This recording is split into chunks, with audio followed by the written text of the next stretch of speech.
Le 27 août 2025, à 3h15, un verrouillage frontalier éclair transforme Ouagadougou en salle d'opération à ciel ouvert. D'un côté, 17 camions à logos humanitaires et manifestes immaculés. De l'autre, des lectures thermiques hurlant l'existence de 10 000 kilos de stimulants synthétiques. Que signifie pour chacun ce basculement où la conformité s'efface devant la souveraineté, lorsque le capitaine Ibrahim Traoré décide d'arrêter le convoi? À partir de cet instant, une tempête tranquille quitte l'ombre pour redessiner la carte du pouvoir. Cette enquête déroule un fil unique. Comment une décision nocturne a reconfiguré un écosystème entier. Vous ressortirez avec un cadre net pour lire le Sahel en mouvement. L'enjeu dépasse une saisie record. Il éclaire la collision entre corridors humanitaires, immunité diplomatique et ingénierie financière, qui, tissés ensemble, dessinent des autoroutes invisibles pour des économies parallèles. Comprendre ce mécanisme, c'est comprendre pourquoi les marchés tremblent, comment des États réajustent leur doctrine et où se consolident, où s'effritent les légitimités. Si 10 000 kilos deviennent un miroir, que reflètent-ils sur nos institutions? Nous suivrons la chronologie déclencheur, climax, dérive, puis la preuve chiffrée avec 3 mesures, chacune expliquée, avant d'acier la contradiction la plus solide et de la traiter avec les données disponibles. Enfin, nous basculerons au midpoint. Une solidarité continentale rendue visible, puis des effets concrets par catégorie d'acteurs, 3 scénarios à 6-12 mois et une feuille de route testable. À 3h15, l'ordre tombe, rien ne bouge, premier verrouillage total d'un corridor transnational sans aval extérieur. 17 camions, 10 000 kilos, une chaîne logistique rhabillée en cargaison agricole et médicale. Le point de départ s'appelle Phoenix. Un itinéraire répétitif, horaire impair, manifeste propre, plaque absente, exemption diplomatique impeccable. Le soupçon n'est pas venu de capteurs étrangers, mais d'un appareillage endogène. Thermographie incongrue, pour des semences froides, motif de chaleur compatible avec des composés stimulants, consolidation par un réseau d'analystes et d'ingénieurs locaux. Dans cette matrice, la question qui contrôle la preuve devient centrale. En rendant publiques les pièces, manifestes, échanges interceptés, tableaux d'expédition, l'équipe retire à la négociation feutrée son oxygène.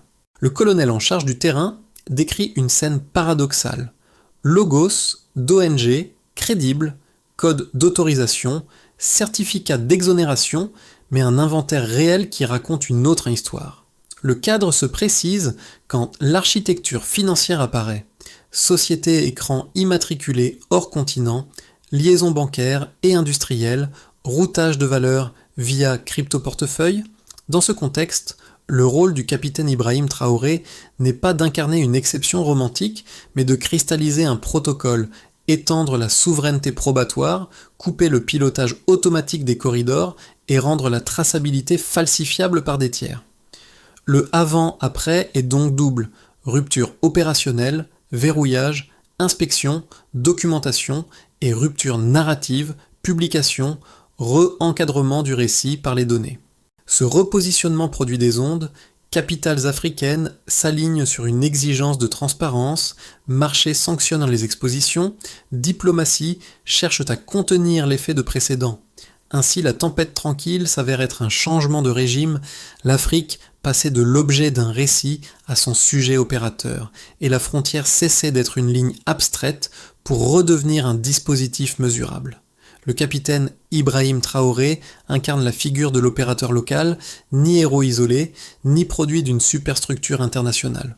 Son équipe, un patchwork de jeunes talents locaux formés en cybersécurité, intelligence et data science, incarne une nouvelle génération africaine prête à prendre en main les leviers du pouvoir régional.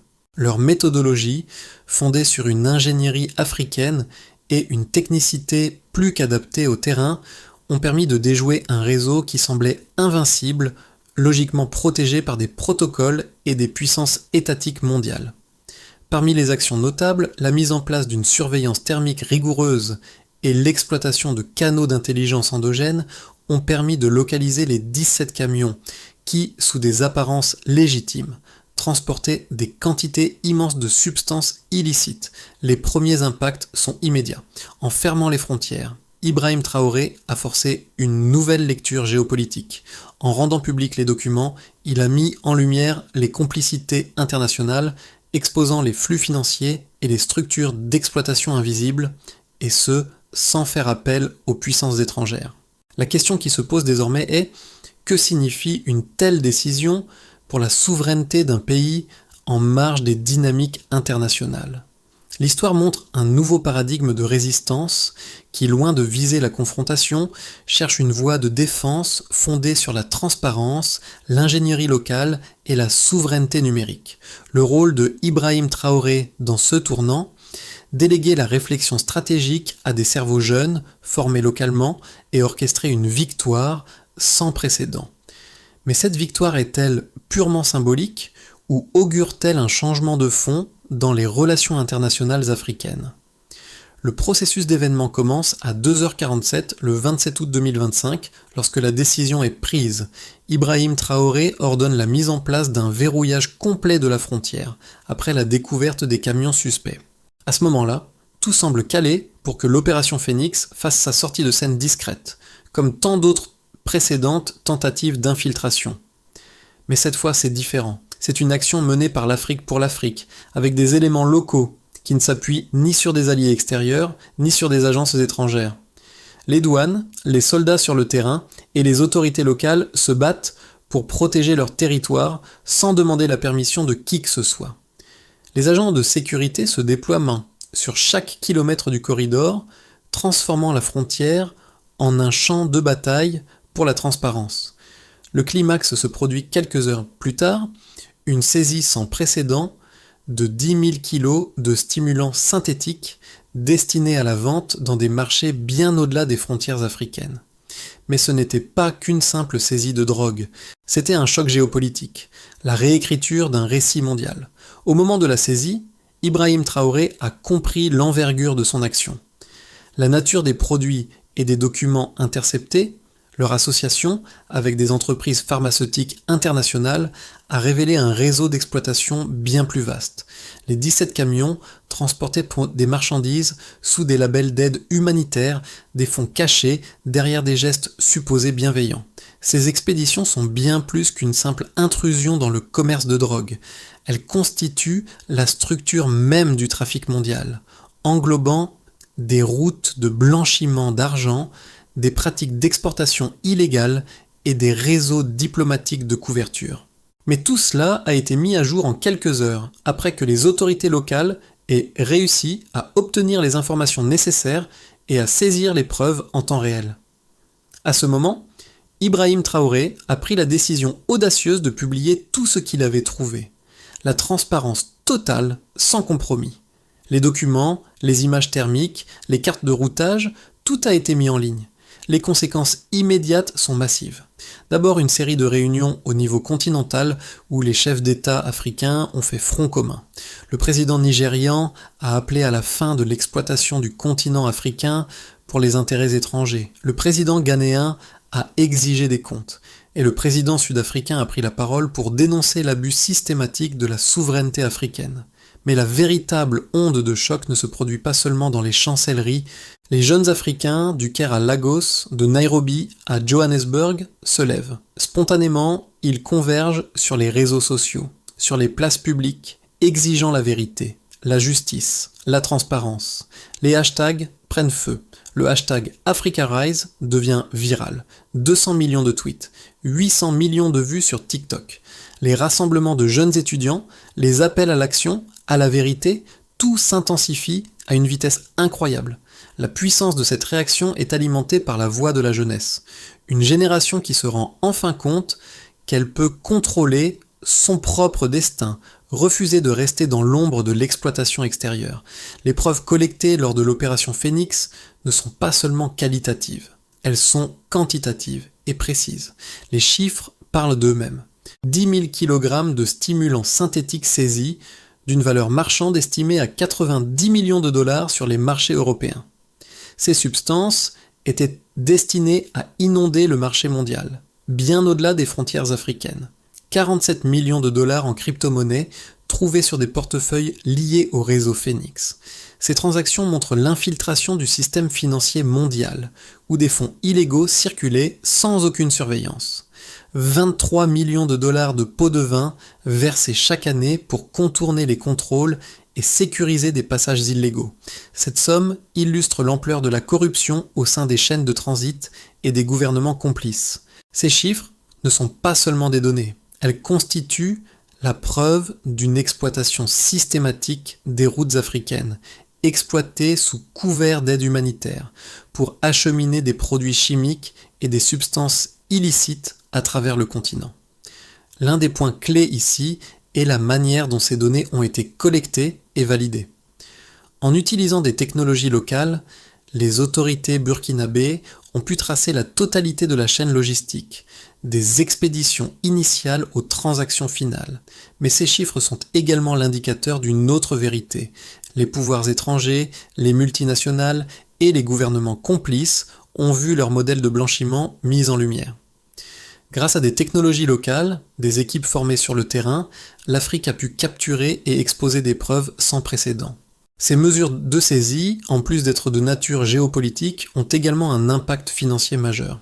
Elles montrent que l'Afrique, traditionnellement perçue comme un réservoir de ressources à exploiter, peut désormais utiliser sa propre ingénierie et ses propres capacités pour défendre ses intérêts et son avenir. Les chiffres ne font pas que raconter une histoire. Ils dessinent une cartographie géopolitique où l'Afrique prend la place centrale dans la résolution de ses propres crises. Lorsqu'un événement de cette envergure se produit, il y a naturellement des opinions opposées qui émergent. Dans le cas de l'opération Phénix, deux arguments principaux se dessinent. D'abord, l'action menée par Ibrahim Traoré et son équipe est perçue par certains comme une rupture nécessaire, un acte de résistance vis-à-vis de l'exploitation extérieure. Ceux qui soutiennent cette position soulignent que l'Afrique a été historiquement utilisée comme un terrain de jeu pour des intérêts étrangers et que cette opération marque un tournant. C'est un message clair. L'Afrique peut se défendre, protéger ses frontières et maîtriser son propre destin sans l'aide ou la permission de puissances extérieures. En revanche, certains critiques affirment que cette action pourrait fragiliser les relations internationales de l'Afrique. En publiant des informations sensibles et en exposant des réseaux criminels de grande envergure, Ibrahim Traoré et son équipe risquent de déstabiliser les relations avec des partenaires stratégiques en Occident, qui voient dans cette exposition comme une menace à leur influence et à leurs intérêts. Cette approche pourrait aussi nuire aux efforts de coopération internationale pour lutter contre le terrorisme et la criminalité organisée, dont beaucoup sont perçus comme étant coordonnés à l'échelle mondiale. Les données recueillies montrent que, malgré les risques diplomatiques, l'action menée par Ibrahim Traoré a des répercussions positives à long terme. D'abord, la transparence, la saisie des preuves et la mise en lumière des réseaux financiers et diplomatiques permettent de démontrer que l'Afrique peut désormais assurer sa propre sécurité et défendre ses ressources. Ensuite, les soutiens qui affirment que cette action affaiblirait les relations internationales oublient un point essentiel. L'Afrique ne s'est pas isolée. Elle a plutôt affirmé son droit à une souveraineté sans compromis, et les chefs d'État africains qui ont rapidement suivi le mouvement ont clairement marqué leur soutien à Ibrahim Traoré, renforçant ainsi l'idée d'une unité continentale face aux menaces extérieures. Les données révèlent une Afrique prête à redéfinir ses alliances sur de nouvelles bases, indépendance, transparence et souveraineté partagée. Ainsi, ce n'est pas un coup de force isolé, mais bien un message politique et économique porté à l'échelle du continent. L'Afrique refuse de rester passive. Ce slogan résonne comme un appel à l'action à partir du cœur du Sahel. Alors que le monde retient son souffle face à l'ampleur de l'opération Phénix, il devient évident que le statu quo ne sera plus toléré. La révélation clé n'est pas seulement la saisie de la drogue, mais l'idée que l'Afrique, une fois exposée à une telle vérité, ne peut plus jamais revenir en arrière. Les 17 camions et leur cargaison illégale ont ouvert une porte, mais ce qui se cache derrière est encore plus vaste, un réseau mondial de corruption et de trafic. La véritable révélation ici est que l'Afrique peut, en toute autonomie, exposer et mettre fin à des systèmes de contrôle mondiaux, renforçant ainsi sa souveraineté. Cela ne s'arrête pas à une simple interception de cargaison. C'est la naissance d'une nouvelle époque pour le continent, où il devient le défenseur de ses propres intérêts, avec la transparence et la technologie comme alliés. Le Sahel devient une référence pour un futur africain, indépendant et engagé. Les conséquences de l'opération Phénix sont multiples et résonnent à travers plusieurs sphères du continent africain. Pour les nations africaines, l'opération marque un tournant dans leur approche de la souveraineté. Le Burkina Faso, sous la direction de Ibrahim Traoré, a démontré que des actions fermes pouvaient être menées sans l'intervention extérieure. Cela a donné lieu à une solidarité accrue parmi les chefs d'État africains. Le président du Nigeria a exprimé son soutien à la souveraineté du Burkina Faso, tandis que le Ghana et l'Afrique du Sud ont souligné l'importance de la transparence dans la lutte contre l'exploitation étrangère. Ce soutien a été salué comme un signal fort d'unité continentale, prêt à défendre ses propres intérêts et à s'opposer à toute forme d'ingérence extérieure. Pour les nations démocratiques, l'opération a révélé la fragilité des systèmes internationaux d'aide humanitaire et de coopération diplomatique. Le scandale autour des ONG et des entreprises pharmaceutiques impliquées dans ce réseau de trafic de drogue et de corruption a mis en lumière la nécessité d'un contrôle beaucoup plus strict des organisations internationales opérant sur le continent. De plus, les répercussions économiques sont considérables, avec des entreprises pharmaceutiques européennes voyant la valeur de leurs actions chuter de plus de 30%. La situation a forcé les gouvernements occidentaux à revoir leurs relations avec les pays africains, certains appelant à des sanctions et à une réévaluation des protocoles diplomatiques. Pour les nations de développement, l'impact est plus social. Les jeunes Africains, particulièrement ceux des centres urbains et des campus universitaires, ont vu l'opération comme un symbole de la capacité de leur continent à prendre en main son propre avenir. Les rassemblements populaires, soutenus par des campagnes sur les réseaux sociaux, ont renforcé la pression sur les dirigeants africains pour qu'ils restent fermes face à l'ingérence extérieure. L'opération Phénix a déclenché une vague de solidarité qui se reflète dans la montée en puissance des mouvements de la jeunesse africaine. Enfin, pour les connaissances et valeurs, l'opération a eu un effet transformateur. Le rôle des technologies locales, de la surveillance thermique à l'exploitation des données, a mis en évidence le potentiel technologique de l'Afrique. De nombreux jeunes Africains formés dans des domaines tels que la cybersécurité, les sciences des données et l'ingénierie ont été appelés à revenir sur le continent pour contribuer à son développement. Ce renouveau technologique est vu comme un atout clé pour l'indépendance numérique et la gestion des ressources futures. L'opération Phénix a ainsi modifié non seulement le paysage géopolitique, mais aussi les dynamiques internes du continent, créant un nouveau chapitre dans la lutte pour l'autonomie et la souveraineté de l'Afrique. À l'horizon des 6 à 12 mois, l'impact de l'opération Phénix pourrait se déployer selon 3 scénarios distincts. Dans le premier scénario, l'Afrique poursuit sa trajectoire d'affirmation de souveraineté. Les autres nations africaines suivent l'exemple du Burkina Faso, renforçant les contrôles aux frontières et l'utilisation de la technologie locale pour assurer la sécurité. Des accords régionaux sont mis en place pour favoriser l'échange d'informations et la coordination en temps réel entre les pays du Sahel. Toutefois, des tensions avec les puissances étrangères persistent, notamment avec des acteurs occidentaux qui cherchent à affaiblir cette montée en puissance africaine. Dans ce scénario, les gouvernements africains se tournent vers des solutions internes pour soutenir la croissance et la stabilité, avec un accent sur les infrastructures locales et le soutien à l'innovation technologique. Une collaboration plus approfondie entre les pays africains émerge, bien que certains défis économiques et politiques demeurent. Dans le deuxième scénario, l'Afrique devient un leader mondial de la souveraineté numérique et de la sécurité. Grâce aux initiatives telles que celles menées par Ibrahim Traoré, l'Afrique réussit à verrouiller ses frontières et à sécuriser ses ressources de manière indépendante, réduisant ainsi sa dépendance aux puissances extérieures. La technologie devient un atout majeur pour les économies africaines, avec des investissements croissants dans les startups locales et une forte augmentation de la coopération régionale. L'Union africaine, soutenue par les jeunes générations, impose un agenda de souveraineté collective et de transformation numérique. En parallèle, l'Afrique gagne en influence sur la scène mondiale, en particulier dans les forums internationaux où les pays africains exigent une plus grande transparence et une plus grande égalité dans la gestion des ressources mondiales. Dans le troisième scénario, l'opération Phénix entraîne une répression internationale accrue, notamment des sanctions économiques de la part des grandes puissances. L'Afrique pourrait se retrouver isolée avec des tensions croissantes entre les pays du Sahel et les partenaires internationaux.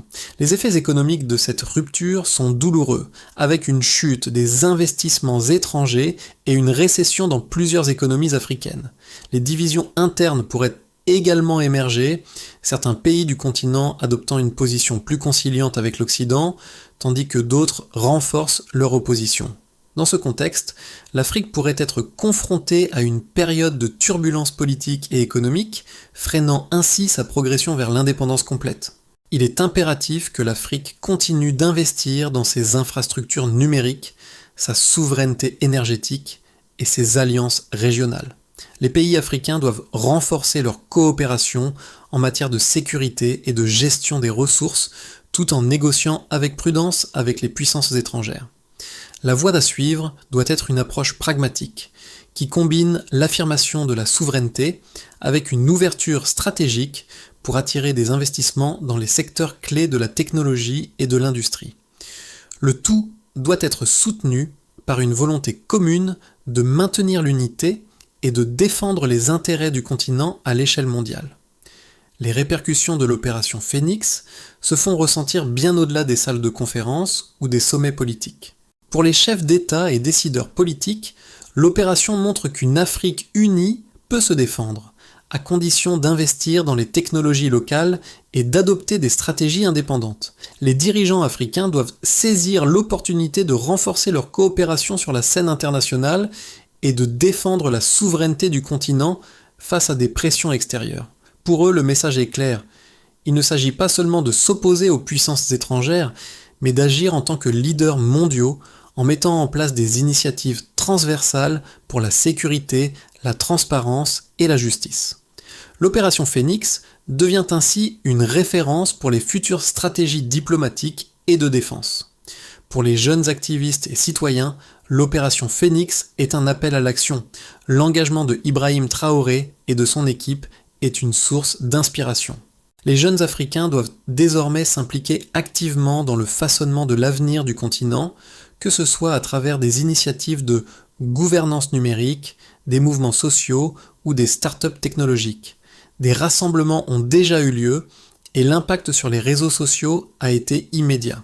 Ce phénomène doit être capitalisé pour organiser des campagnes à l'échelle du continent, soutenues par des plateformes numériques qui favorisent l'interaction et la mobilisation. Pour le secteur privé et les investisseurs, l'opération met en lumière l'importance de sécuriser les chaînes d'approvisionnement et de collaborer avec les gouvernements africains pour soutenir les initiatives locales. Les entreprises doivent repenser leur approche en matière de responsabilité sociale et environnementale en soutenant les projets technologiques africains qui renforcent la résilience du continent.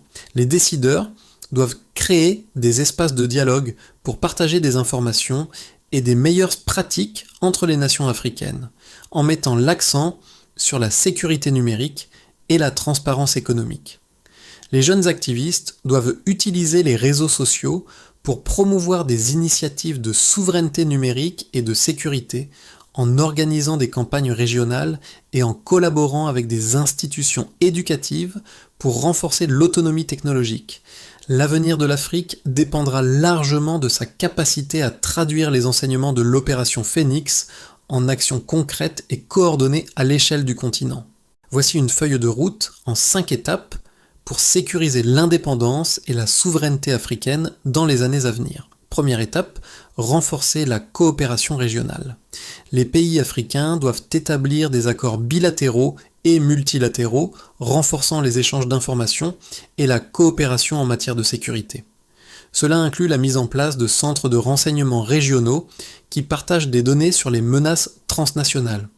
Ce processus doit être lancé dans les 6 prochains mois et mesuré par l'augmentation du nombre d'échanges d'informations sécurisées entre les pays du Sahel. Deuxième étape, investir dans l'autonomie numérique, l'Afrique doit se doter d'infrastructures numériques robustes et de systèmes de cybersécurité locaux. Des partenariats avec des entreprises technologiques locales doivent être établis pour soutenir le développement de solutions adaptées aux réalités africaines.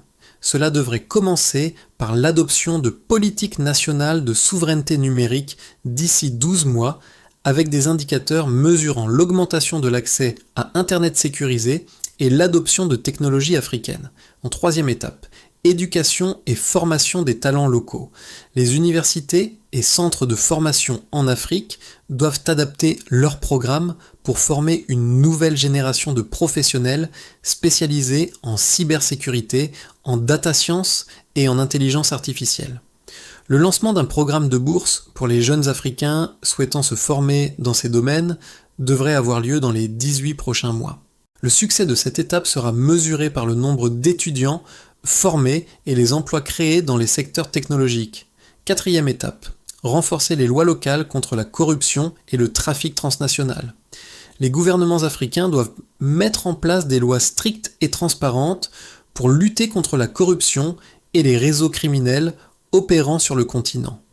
Cette réforme devrait débuter dans les 6 mois avec des résultats mesurés par la mise en place de nouvelles législations et l'augmentation du nombre de cas jugés dans les tribunaux locaux. Cinquième étape, renforcer les relations diplomatiques et commerciales avec des partenaires fiables. Les pays africains doivent nouer des relations plus solides avec des partenaires internationaux partageant les mêmes valeurs de souveraineté et de respect des droits humains.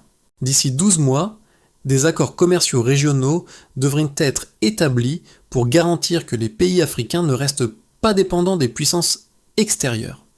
Les indicateurs de réussite incluront des partenariats commerciaux bilatéraux et une augmentation des investissements étrangers dans les secteurs clés du développement local.